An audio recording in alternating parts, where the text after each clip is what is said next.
finir avec le WTI. Le WTI qui a cédé quasiment 15% en 2 séances, passant de 125 $ le baril à 105.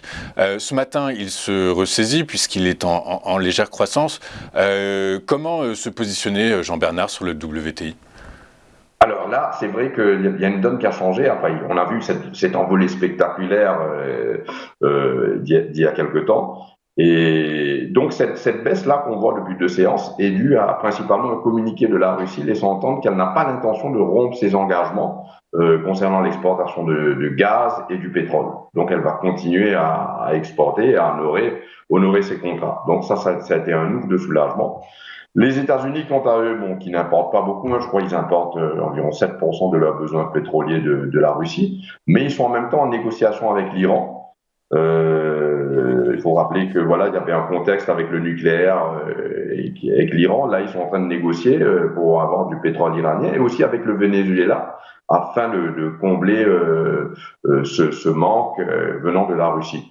Donc, il serait intéressant de voir l'évolution du graphique en weekly dans les jours à venir. Si la tendance actuelle se précise au niveau graphique, je veux dire la tendance qu'on a vue avec cette accélération, on pourrait aller toucher les 170 $ le baril dans un premier temps.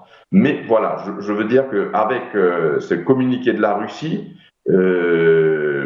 donc voilà, on attendra quelques jours pour faire une analyse plus poussée. Donc pour le moment, voilà, prudence, patience, et on attend parce que quand même la Russie est venue temporiser. Ok, très clair. C'est un peu ce que disent l'ensemble des observateurs. Alors après, la fourchette dans laquelle il va taper au cours de 2022 diffère, mais c'est vrai que selon les analystes, on a 150, 170, 200 $ le baril.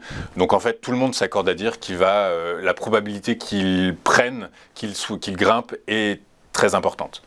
Et très importante, graphiquement surtout. Graphiquement, là, si on se base sur le graphique, je vous dis oui, il va aller toucher parce que voilà, Okay. en faisant des analyses poussées, je vois pas comment, voilà. Bon, je me base aussi beaucoup sur les principes des vagues d'Elliott. Mais comme je vous dis, là, avec la Russie qui a fait un communiqué, avec Joe Biden qui va chercher du pétrole au Venezuela et en Iran, voilà, ça peut temporiser, hein, voilà, il faut s'attendre à une surprise ou ça peut baisser, mais voilà, je dirais que voilà, j'attendrai quelques jours, voir comment évolue avant de me prononcer plus avec certitude, je veux dire.